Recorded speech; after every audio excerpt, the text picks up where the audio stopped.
ত্রয়োদশ জাতীয় সংসদ নির্বাচনের প্রচারাভিযানে আজ বরিশাল ও ফরিদপুর যাচ্ছেন তারেক রহমান। জনসভা সফল করতে দুই জেলায় নেওয়া হয়েছে ব্যাপক প্রস্তুতি। এ নিয়ে বিস্তারিত জানাতে আমাদের সাথে যুক্ত হচ্ছেন সহকর্মী নিয়াজ মোর্শেদ ও আনিচুর রহমান। প্রথমেই চলে যাচ্ছি বরিশালে নিয়াজের কাছে।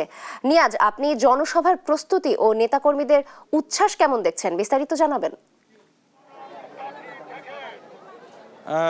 যেমনটি আসলে আপনার বলছিলেন যে জনসভার প্রস্তুতি কিন্তু সম্পন্ন হয়েছে গতকাল রাতে, এবং যদি একটু বলি যে আজকে এই মুহূর্তে কিন্তু আপনার ঠিক 12টায় আসলে জনসমাবেশ শুরু হওয়ার কথা, এবং আপনার তারেক রহমান এখানে এসে পৌঁছানোর কথা এবং সেই সাথে বক্তব্য রাখার কথা। কিন্তু তার আগেই কিন্তু আমরা দেখেছি যে সকাল থেকেই কিন্তু এখানে কিন্তু আপনার যারা বিভিন্ন জেলা থেকে যারা সব নেতাকর্মীরা রয়েছেন তারা কিন্তু এই ব্লেস পার্ক মাঠে এসে কিন্তু ভিড় করছেন।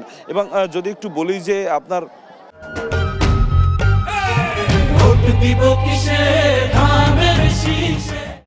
আর এই মুহূর্তে কিন্তু আপনার মাঠের প্রায় অর্ধেকাংশ কিন্তু আপনার ইতিমধ্যে কিন্তু আপনার নেতাকর্মীদের এবং সাধারণ যারা জনগণ রয়েছে তারা কিন্তু ইতিমধ্যে কিন্তু আপনার ভরে ফেলছে। এবং সেই সাথে যদি একটু বলি যে আপনার এই আজকে কিন্তু আপনার প্রায় 20 বছর পরে তারেক রহমান কিন্তু এই আপনার ব্লেস পার্ক মাঠে আসতেছেন এবং তিনি এখানে বক্তব্য রাখবেন।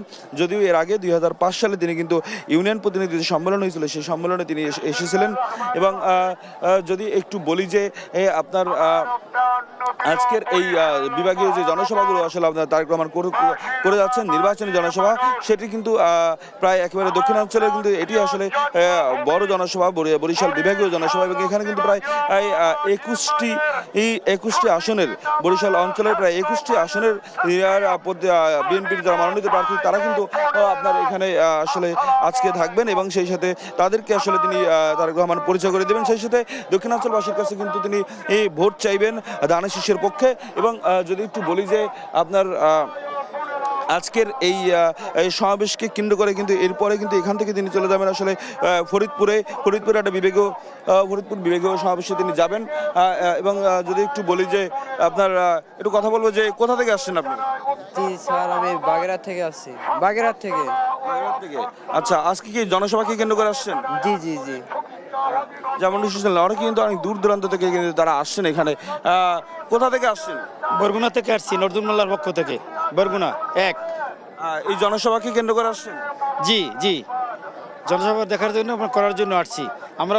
ওখান থেকে আমরা প্রায় 10,000 লোক আসছি একবারে বরগুনার থেকে জনসভাকে সাফল্যমণ্ডিত করার জন্য। জি, দেখছেন যে আসলে আপনার তারা কিন্তু বরগুনা এবং আসলে বরিশালের আশেপাশের যেসব আসনগুলো রয়েছে সেগুলো থেকে কিন্তু তারা কিন্তু এখানে কিন্তু আসছেন। আর ফরিদপুরে কিন্তু আসলে যে বিভাগীয় সমাবেশ এটার পরেই কিন্তু তারেক রহমান সেখানে অংশগ্রহণ করবেন, সেটি কিন্তু আসলে আপনার প্রস্তুতি চলছে। আমরা একটু যাবো ফরিদপুরে, যে আমাদের সহকর্মী রয়েছেন আনিসুর রহমান, তার কাছে যাবো। আসলে সেখানকার আসলে পরিস্থিতি যদি আমাদেরকে একটু জানান। নিয়াজ মোর্শেদ, আপনি যেমনটি বলছিলেন, আমি এই মুহূর্তে রয়েছি ফরিদপুর রাজেন্দ্র কলেজের যে ডিগ্রি শাখা রয়েছে এখানে মাঠে রয়েছি।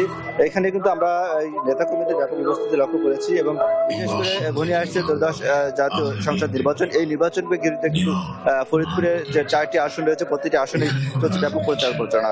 ফরিদপুরে এই 4টি আসনে কিন্তু 17,61,270 জন ভোটার রয়েছেন এবং এর মধ্যে কিন্তু ফরিদপুরে 4টি আসনে 29 জন প্রার্থী রয়েছেন।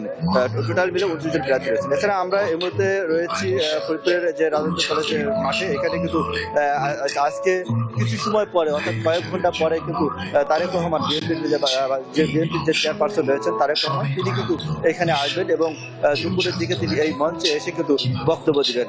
এবং আমরা এখানে লক্ষ্য করেছি যে এই প্রচার প্রচারণাকে কেন্দ্র করে বা নির্বাচনকে কেন্দ্র করে কিন্তু যারা নেতাকর্মী রয়েছে তাদের সাথে কথা বলেছি। তারা আমাদেরকে যেমনটি জানিয়েছেন যে এই বিএনপির চেয়ারপারসন তিনি এই প্রথম ফরিদপুরে আসছেন নির্বাচনী জনসভাকে কেন্দ্র করে। সেই ক্ষেত্রে কিন্তু এই নির্বাচনী জনসভাকে কেন্দ্র করে আসার কারণে কিন্তু নেতাকর্মীদের মধ্যে উচ্ছ্বাস উদ্দীপনা লক্ষ্য করেছি। এবং প্রত্যেকে বলছে যে তিনি আসার পরে চলে যাওয়ার পরে কিন্তু বিএনপি ধানের শীষের যারা প্রার্থী রয়েছেন তারা কিন্তু তাদের ব্যাপক প্রচার প্রচারণা হবে এবং তারা কিন্তু আশাবাদী যে তিনি এখানে চলে যাওয়ার পরে তারা বিজয়ী হবেন। এই ছিল আমার কাছে রাজনৈতিক কলেজ মাঠ থেকে সর্বশেষ।